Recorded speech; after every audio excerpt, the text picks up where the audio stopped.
El neoliberalismo es un término al que se le dan muchas acepciones, a veces poco precisas y otras veces en contradicción unas con otras. Sin ánimo de ser exhaustivo en este vídeo, vamos a hacer algunas aclaraciones con el fin de que el espectador interesado profundice su conocimiento por otros medios.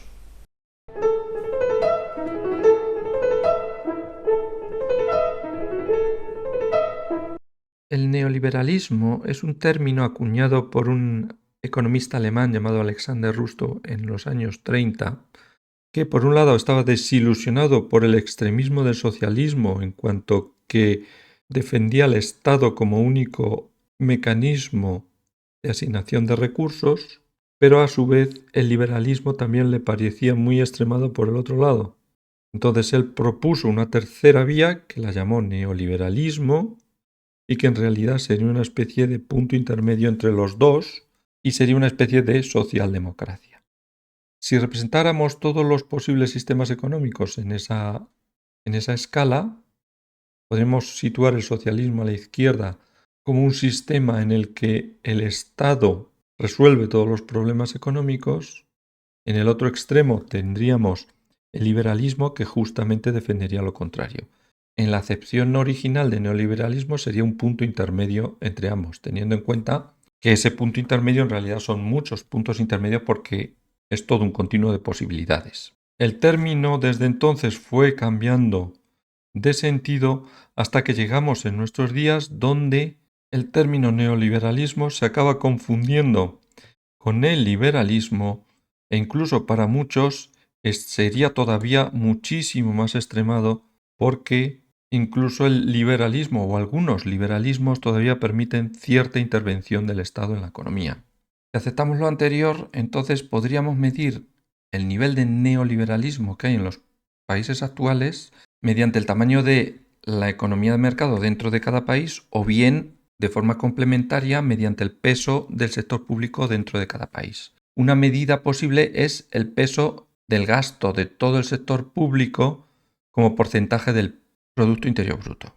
Ese porcentaje, por ejemplo, en España era un 47,1% en 2022. Y si vamos recorriendo los países occidentales por Europa, vemos que hay países como Francia, que son de los que más gasto público tienen, pero bueno, en torno están entre el 40-50 y algunos rozando el 60%. Otros países también de Occidente, como Estados Unidos o Canadá, tienen porcentajes más bajos. Lo mismo sucede con Australia.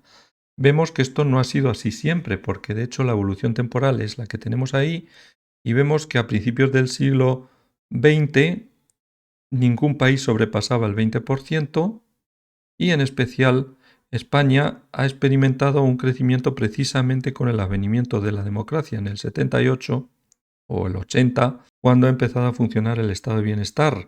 De lo anterior podemos deducir que, estrictamente hablando, ningún país occidental se puede decir que sea neoliberal en sentido estricto, puesto que los sectores públicos tienen un peso muy importante dentro de los mismos.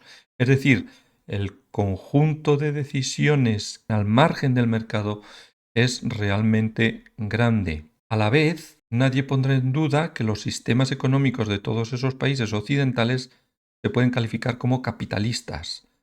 Es decir, capitalismo no es sinónimo de neoliberalismo. De hecho, nuevamente, si los sistemas capitalistas los representáramos en una escala, podríamos plantear dos extremos que son los siguientes. Por un lado, el capitalismo liberal extremo, que podríamos identificarlo con neoliberalismo, y un capitalismo muy diferente que sería totalmente iliberal. Iliberal en el sentido de que se restringen las libertades y también porque el tamaño del sector público económicamente es muy grande respecto al conjunto de la economía. Aquí podemos extraer una última conclusión, y es que para todos aquellos que ven neoliberalismo por todas partes, entonces evidentemente todos los problemas económicos que surgen vienen de fallos del mercado, de la avaricia de los mercados, etc. Pero claro, si estamos viendo que el Estado gestiona una parte importante de los resultados de la economía, como es el Producto Interior Bruto, cabe cuestionarse